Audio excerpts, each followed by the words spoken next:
Keelung, a harbour city in the north of Taiwan, and one of the gateways if you're traveling to Taiwan without flying. This city has more to offer than you might think at first, but obviously if you watch this video we're not here to see any of that, because in this video we'll be taking the train to Taipei, the capital of Taiwan, and we'll be taking one of the newest local trains you can find over here. What are the EMU 900 train? Join me on board of this train from Keelung in the north of Taiwan to Taipei. Keelung is one of the very few terminal railway stations. For now, let's get this video on the track and let's roll the intro.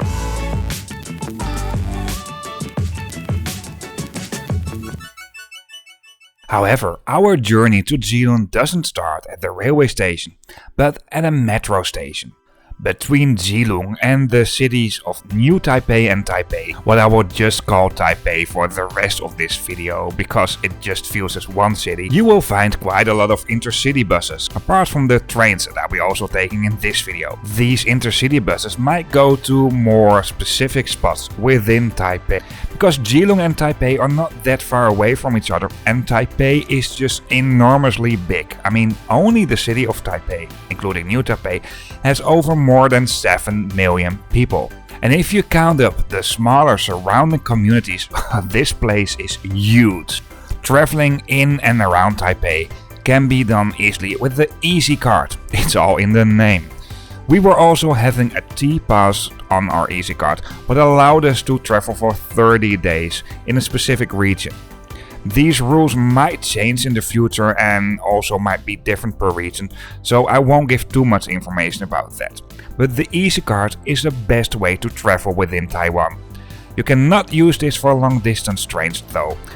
And even though taking this bus wasn't a lot of a hassle, in general my experience is that buses in Taiwan are not the easiest way to travel around, and especially if you are a foreigner.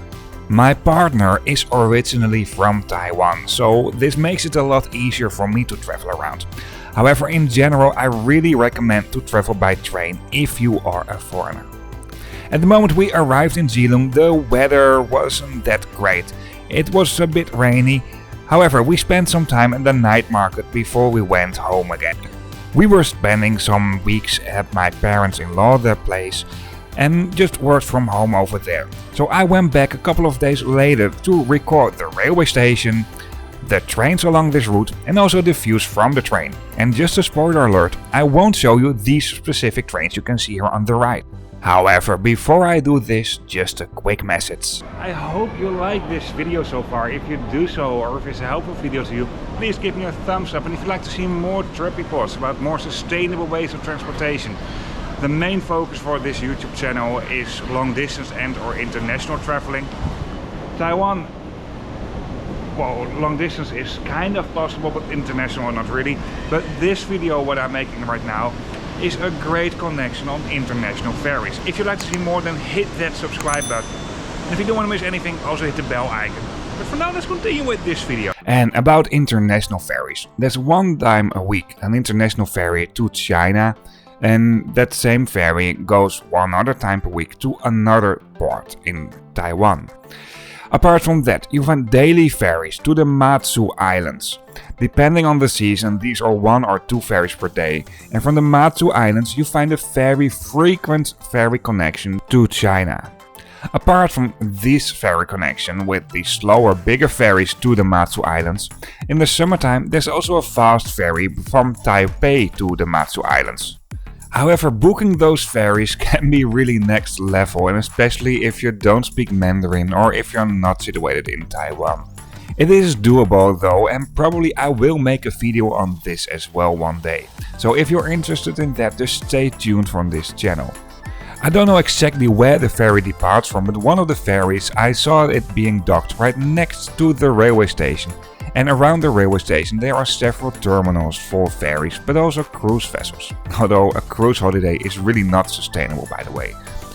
Anyway, I went here into the north entrance of this railway station, and this is by far the smallest area of this railway station. In terms of facilities, there's not that much in the north entrance. But at least you find train information, some information about what facilities can be found where, etc. Obviously, there are toilets over here as well. This is a modern Taiwanese railway station, and toilets, well, there's no lack of that. In general, I found them pretty clean as well. If you go a little bit up from here, you get out at a big street. I mean, it's built on a hill, so the upper part of the railway station is higher than the lower part. And what I noticed here, they were building something new and big. This is going to be the Keelung transfer station.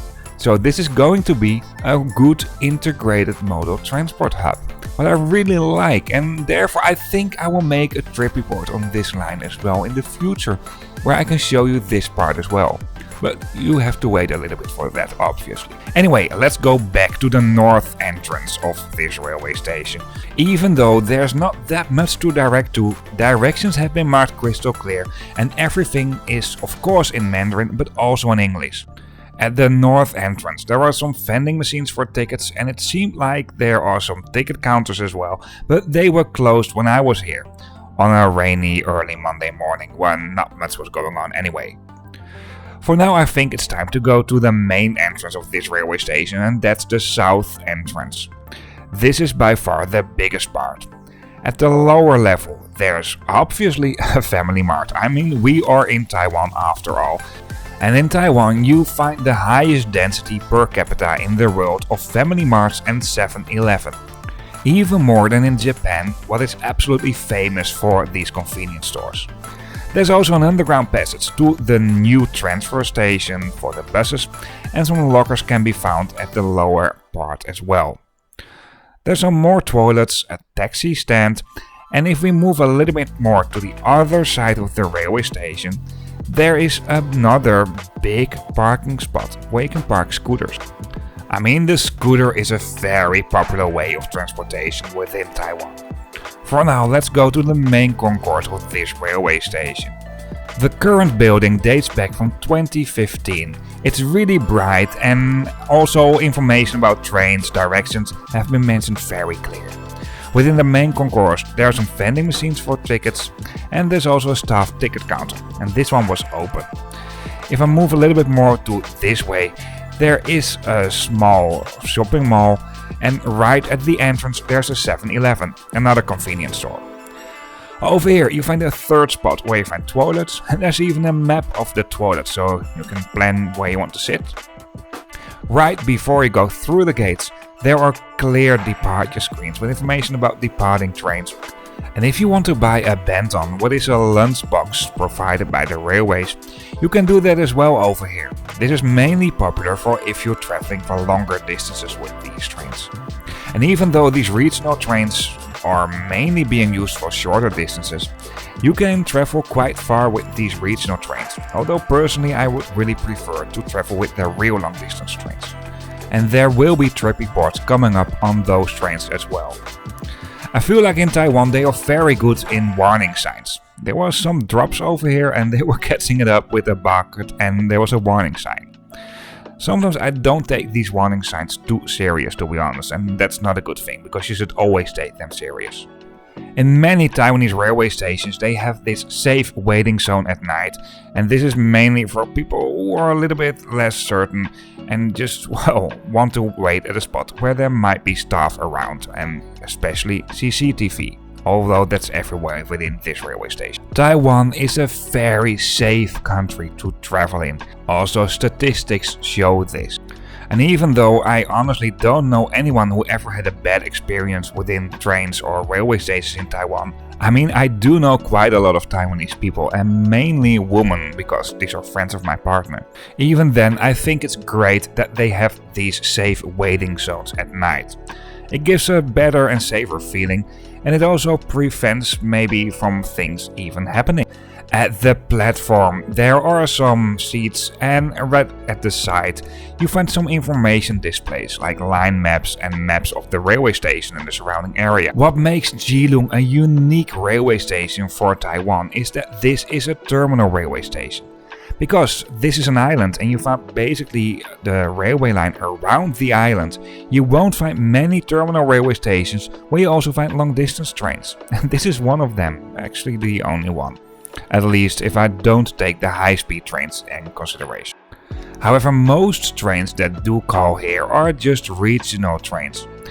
All of them will go towards Taipei, and they will basically go to the west side of the island. There are no trains that will go into direction Hualien from here. For trains that go to the east of the country, you have to change trains in Badu or one of the first railway stations right after Badu. This depends a little bit on what kind of train you take, because the express trains don't go everywhere. At the end of the terminal tracks, close to the north entrance, there is a kind of exhibition with some, things are being used in the old days for the railways. All information is only in Mandarin, so I couldn't read a lot. Of course, right before you go through the gates to the platforms, there are big screens with information about departing trains. And also at the beginning of the platforms, at both sides and at several spots on the platform itself, you find these screens. These screens will host information both in Mandarin and in English. Apart from that, you also find the old-fashioned paper timetables at several spots. And even at the platforms, you'll find general departure screens for the trains. By the way, something you should take in consideration. In Taiwan, they don't talk about track numbers, but about platform numbers. For this station, one platform has 2 tracks. The composition for regional trains in Taiwan is more or less fixed. I mean, in general they do drive in circles around the islands. Therefore, you find at fixed spots at the platform numbers, and these numbers do indicate what carriage number for the regional trains will be where at the platform. Even though you can't reserve these trains, obviously. For now, it's time to take a closer look at our train for today. You might expect all different kinds of regional trains on this route, but I will be featuring the EMU 900 trains, and these are the newest local trains you can find in Taiwan, and these trains have been introduced since 2021. Like basically all regional trains in Taiwan, these trains have been made by Hyundai in Korea. The composition in terms of where the doors are and how long these trains are is for most regional trains similar. Displays at the outside of the train do host basic route information, like for example if this is a local train or a fast local train, the final destination and the carriage number. This information is all in Mandarin and in English. At the very front and the very back of the train you find facilities for passengers traveling with their bike. Information about taking your bikes on these trains can be found on the website of TRA, what is the company that runs these trains. High-speed trains in Taiwan are being operated by a different company. This is how the regular toilets look like. Pretty fine, and you can also use them as a nursery space for babies. And what I really like, you even find a luggage rack over here above the toilet. So if you want to, go do your business and don't want to put your luggage on the ground, you can put it over there. And apart from the normal toilet, I also noticed these urinals. Even though most Taiwanese trains do have Western style toilets, some of the older trains do still have squatting toilets, and personally I really don't mind squatting toilets. As a matter of fact, I really like them. But on a moving train, I don't think this is my favorite toilet, so therefore on trains I really prefer Western style toilets. I'm a very tall guy, and I really have to mind not bumping my head too much in these trains, so please pay attention for this, because if you're tall like me, you need to watch out a little. Most Taiwanese local trains do come in a composition like you can see over here, so the seats are in the length of the train. And even though this creates a lot of space for people to stand in these trains as well, what is perfect for busy hours.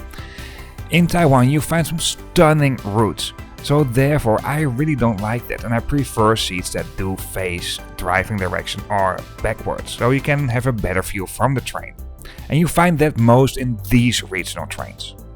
Therefore these are absolutely my favorite regional trains in Taiwan. Priority seats do have a different color, and the regular seats do have the blue color. Personally, I think the colors might be a little bit too light, because if you have some coffee and you spill it, for example, I think it might leave some marks easily on this fabric. If you're traveling with luggage, of course you find the overhead luggage racks throughout the train, but between the back ends of the seats you can store quite some luggage as well. At quite some spots within these trains you find power sockets. Just a regular 110 volts power socket like you can find everywhere in Taiwan, and a USB socket, but strangely enough, a sticker above all these power sockets is saying that this can only be used for authorized staff. I mean, I get this because in some countries you'll find power sockets that are mainly being used for example, to clean the train for vacuum cleaners, but I never saw a vacuum cleaner on a USB socket, so I really don't understand this. More or less in the middle of the train you find the accessible area, and obviously over here you find a bigger accessible toilet, and this toilet has it all. Nursery space, regular toilet and also a urinal. Obviously right next to that you find the accessible area. Over here you won't find a lot of seats, but you can put a lot of wheelchairs in here, and I think this is great. I mean, traveling should be easy for everybody. These trains are easy accessible as well, although I noticed that the height of the platforms is a little bit different per station, so this doesn't work always that smooth, I think. Although we're moving into the right direction. Route information has been given at screens at the ceiling throughout the train, and apart from that, right above all the entrance doors, you'll find route information as well. And this is given, like all route information in this train, in both Mandarin and in English. Announcements are being made automatically in Mandarin, English and in 2 local Hakka languages. At last, a seat tool for the seats that do face driving directions or backwards, and these really do have a generous amount of legroom. By the way, at all windows you will find sunscreens you can pull down for, well, sunny days. When I did this trip it wasn't that sunny though. For now I think it's time to show you some views from the train. From the railway station of Badu, where this line meets the railway line to the east of Taiwan, I filmed this part another day, so this is why it's suddenly sunny after a bit. And something I really have to say, Taiwan is a stunning country, but this is absolutely not the prettiest route you can do by train. If you move only a little bit east from Badu, the views are absolutely stunning. In Taipei the railway line goes underground, so I didn't film from that moment on.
At the railway station Nangang, you find connection on the high-speed trains, and this is basically the starting point for the high-speed line in Taiwan that will only serve the west coast.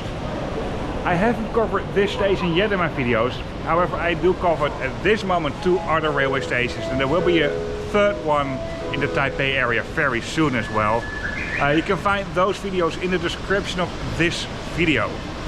For now, I really hope you like this video or this has been a helpful video to you.